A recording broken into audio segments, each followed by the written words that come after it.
I wanted to talk today about Chanukah. And thank you for watching our show. A lot of people misunderstand the holiday of Chanukah. They speak Russian horror, they speak slander against this holiday. I always hear people say, Chanukah, oh, that's a minor holiday. They're very wrong. Not only that, but they speak bad against the Jewish people also. I'm talking about our fellow Jews talking like this. We see many Jews who have no connection to Judaism. Barely any connection. Not no connection, as we see, but very little connection to Judaism. And the major biblical holidays, they don't even know about. Shavuos, what they call in English Pentecost, when sages say this is the day we receive the Torah, 50 days after Passover. Sukkot, the day of our great joy. Also another biblical holiday, the Feast of Tabernacles. Many Jews aren't even aware of these holidays. Chanukah, everybody knows. Everyone's heard of Chanukah. So you hear people say, well, it's because it's in December, so there are other holidays. Our neighbors have holidays in December, they should be well. So we also want a holiday, so we make a big deal. We take this little minor holiday that's nothing, God forbid, this is what people say, and we make a big deal out of it just because we want to copy everyone else around us. God forbid, that's not true about Chanukah whatsoever. Chanukah has something inherent in it that attracts the soul of every Jewish person. That pintaliyid, that spark, that chiluk elokam mal mamish, that peace of God from above, that meaning, that point that's never separated from God, cannot do without Chanukah. Every Jew needs the light of Chanukah, and so every Jew is lit up and excited about Chanukah. Why is this? We see this is hinted to already in the Talmud. We know there's no book of the Talmud that talks about Chanukah as a whole book. We have Mesechus Megillah talks about Purim. We have Sukkah, it talks about Sukkot. Seder Moed, we have all these every Yom Tov Kemach has a Masechta. Chanukah has no Masechta. It has no tractate in the Talmud. Only a few pages in the second chapter of Shabbos, Bava Madlikin, which many people say Friday night. The Mishnah, in the Gemara there we have the laws of Chanukah. And those who are familiar with this Mishnah, the halacha is supposed to say, these Mishnah is Friday night, it says in Shulchan Aruch. So even those who don't say in the synagogue, like the minhag of the Chassidim, most Chassidim don't say in the synagogue, really, it's ideal when you get home you should try to say it if you're able to. Anyway, we don't have to. There are many people who don't say it, so don't worry. There are many different customs, but it says in Shulchan Aruch, so it's good to say it. Anyway, it says there all the different oils, all the different wicks, what you can use for Shabbos candles, what you can't use for Shabbos candles. That's what the Mishnah is telling us about. And yet, the Talmud tells us that when it comes to Chanukah, you can use any wick, any candle, any oil, any type of wax, anything that burns and that will last, that you can have a little candle. I don't mean a big flame, I don't mean you can't light a bonfire and call that Chanukah lech. That's not Chanukah lech. It can't be a madura, it can't be a big flame, but a little candle, a little nair. Anything you can make from the nair is kosher for Chanukah. So why is that? So the halachic reason, the simple reason is because Shabbos candles are to give us light. We can't be around in the dark, so you have to light the candles before Shabbos. And so you can't have candles that smell bad, you can't have candles that don't burn well. Chanukah, though, is just a mitzvah. We're not supposed to use the light of Chanukah. We can look at it, and that's it, but they're holy lights. We can't, holiness of the Beis HaMikdash is coming through these lights. So we can't use these lights just for anything simple. And so anything is fine, anything that burns, anything's fine. There's a custom to try to use olive oil if possible. But if you don't, you can make a bracha on anything for Chanukah.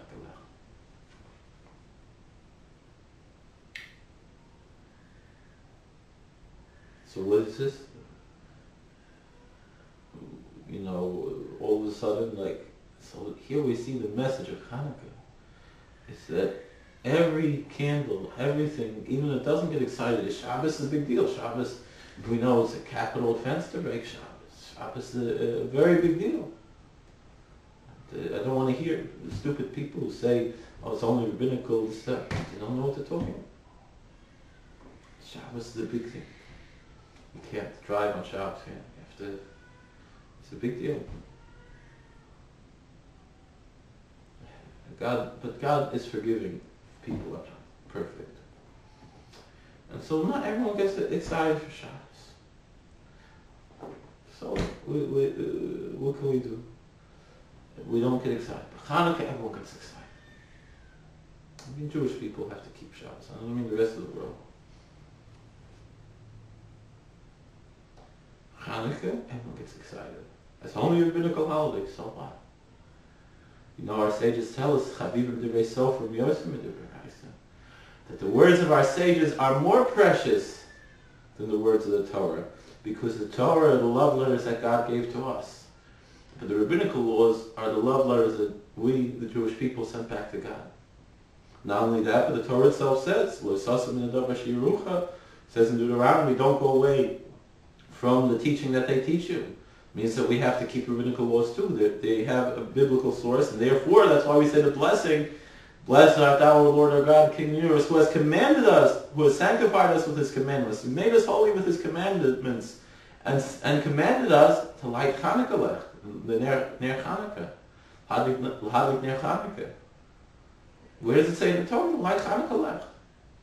Where it says, don't go away from what the Torah says, so we have to do it. The point is that everyone gets excited in Chanukah because there's something internal in Chanukah. There's something essential in Chanukah. Chanukah is not just a minor holiday, it's a major holiday. But, what do you mean a major holiday? In Purim, we put on a shtreimel, you get the Shabbos clothes on Chanukah. Alright, so Shabbos always falls on Chanukah. But, every day of Chanukah, most people do not put on a shtreimel to light Chanukah. Some rabbis do.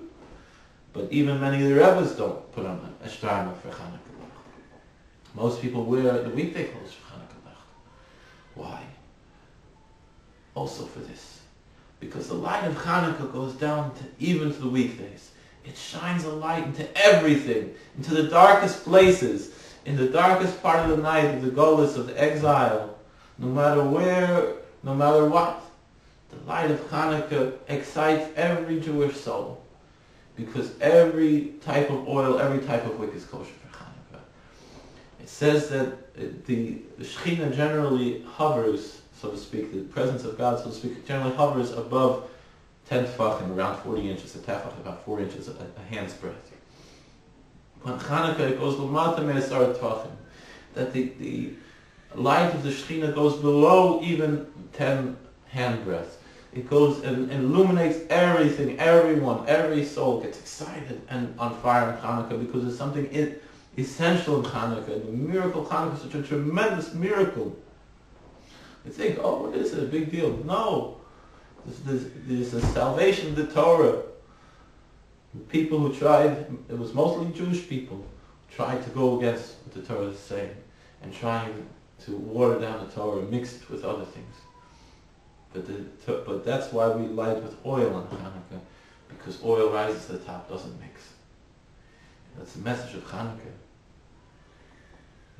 It's not a message of everyone should be the same, everyone should get along. It's a message of we have to keep the Torah holy, both the written Torah and the oral Torah. And so Chanukah is a holiday of oral Torah.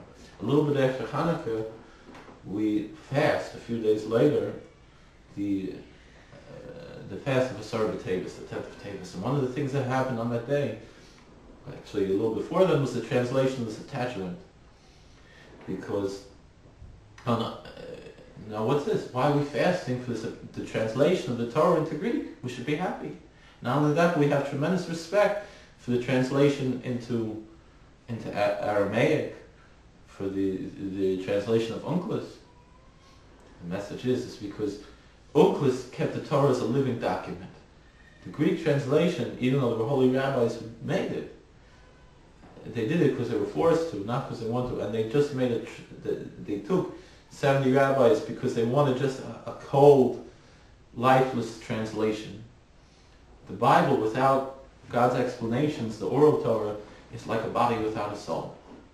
And so what the Greeks did is they took the soul out of the Torah and made the Bible into just a book to put on the shelf. But we know the Torah is a living, not a document, a living, breathing being that lives with us, it's a Torah's Chaim, it's a Torah of life, a living Torah. And so we don't just translate, because you can't capture it. It's something you have to live, it's something you have to tune yourself to.